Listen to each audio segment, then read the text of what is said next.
Aujourd'hui, je vais vous parler de trois techniques qui permettent de déterminer si une offre est viable ou pas.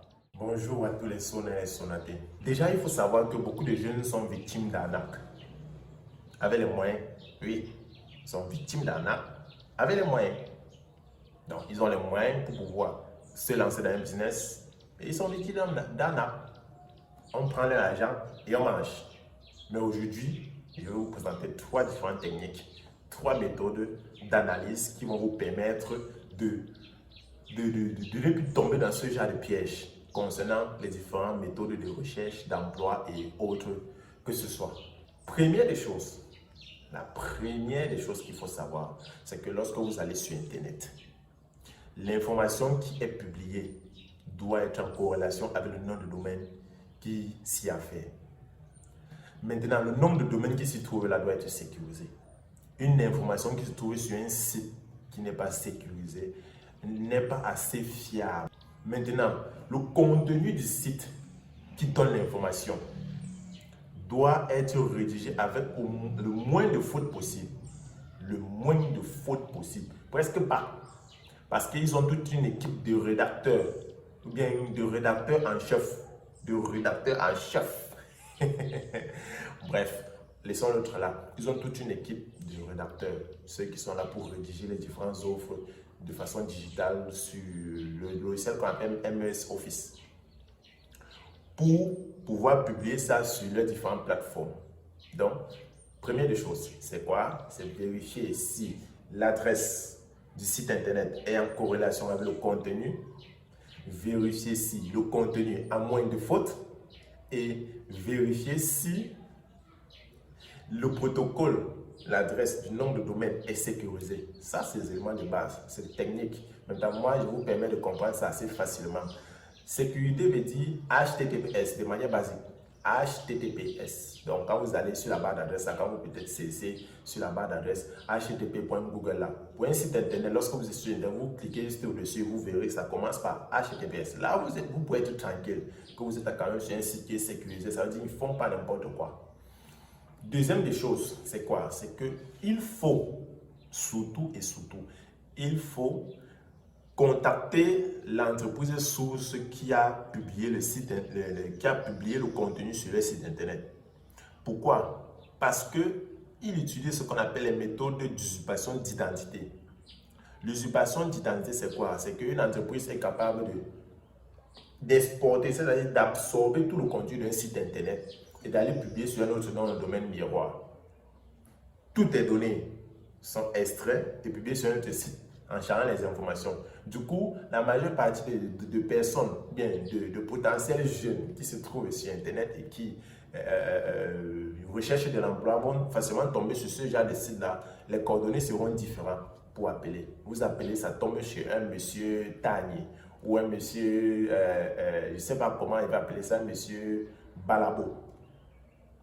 Vous causez, il vous dit, bon, envoyez-moi de l'argent et vous l'envoyez l'argent parce que vous voulez réserver votre place. C'est une arnaque. Donc, contactez le numéro et renseignez-vous à l'entreprise source s'ils ont eu à faire une offre d'emploi sur leur plateforme comme ça. C'est tout. Partagez l'information avec l'entreprise source. Ça, c'est la deuxième des choses triviales. Contactez l'entreprise source qui publie l'information. La troisième des choses, c'est quoi? C'est d'éviter de vouloir être trop égoïste. Si vous avez une information concernant une offre d'emploi, demandez à tous ceux qui sont autour de vous. Faites part de cette information à tous ceux qui sont autour de vous, même en famille. Donnez l'information en famille pour qu'entre eux-mêmes, ils essayent de voir si l'information est concrète ou pas. Là, ça permet de faire la différence entre ce qui est fait et ce qui n'est pas fait. Pour ne pas être victime, vous portez un 500 000 pour aller réserver une offre d'emploi et ça part dans l'eau. Et la dernière des choses, une offre d'emploi ne s'achète pas. De manière réelle, une offre d'emploi ne s'achète pas. Si vous sortez une somme d'argent pour dire que vous allez acheter une offre d'emploi basique, c'est que vous allez vous faire arnaquer automatiquement. Vous allez vous faire arnaquer. Donc, c'est la chose la plus importante à retenir. l'offre d'emploi ne s'achète pas. Si on vous contacte pour une offre d'emploi, bien sûr, on vous accepte pour une offre d'emploi.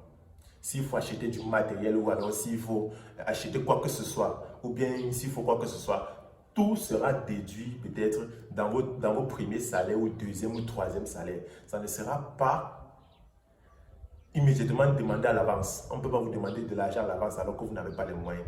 Pour ceux qui ont les moyens, donnez-vous 500 000 ou donnez-vous 1 million pour réserver peut-être un emploi dans une entreprise cadre de la place où on vous a usurpé, où on vous a arnaqué. C'est à votre risque et péril. Donc, ne jamais débourser une somme pour une offre d'emploi à l'avance. Lorsque vous commencez le travail ou si vous avez une entente entre vous et celui qui vous prend dans l'emploi ou alors celui qui vous prend sur l'offre qui a été publiée ou quoi que ce soit, il devra retirer tout peut-être l'achat du matériel que vous allez travailler avec peut-être dans vos premiers salaires. Peu importe l'entente que vous allez avoir, mais que cela soit déduit dans le processus durant votre emploi au sein de l'entreprise. C'est une entente pour faire, c'est une clause contractuelle pour faire ça ensemble, c'est tout. Mais à l'avance, c'est non. Il y a l'arnaque quelque part, ça sent l'arnaque automatiquement, ça sent l'arnaque. Sona te dit que non, ça sent l'arnaque. Ça sent l'arnaque. Donc, de façon simple, nous avons cité les 3 éléments là.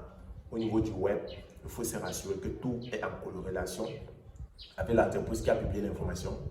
Deuxième des choses, il faut être sûr que le contenu de l'offre qui a été rédigée sur le site internet et publié ait moins de fautes possibles. Parce que la plupart du temps, ceux qui usurpent peut-être les offres d'emploi des entreprises pour faire de l'arnaque avec via le mobile money et tout ce qui va avec. La plupart du temps, ils font trop de fautes. Mais la façon de rédiger le contenu est assez faible. La rédaction est faible, le langage est assez familier. Donc, j'espère que l'ensemble des informations que je vous aurai fournies aujourd'hui vous aura vraiment aidé, cet ensemble vous aura aidé et que cela pourra aussi aider d'autres personnes. Si le contenu te plaît, de grâce, like en bas là, appuie sur le bouton là, abonne-toi et partage. C'était Sona dans la place chez Fali Diakou. Merci beaucoup. Bon dimanche et rendez-vous à dimanche prochain pour une nouvelle remarque et une nouvelle astuce et un ensemble de conseils pour vous aider à avoir plus de réflexion lorsque vous êtes en société face à la technologie et bien d'autres. Ciao, ciao.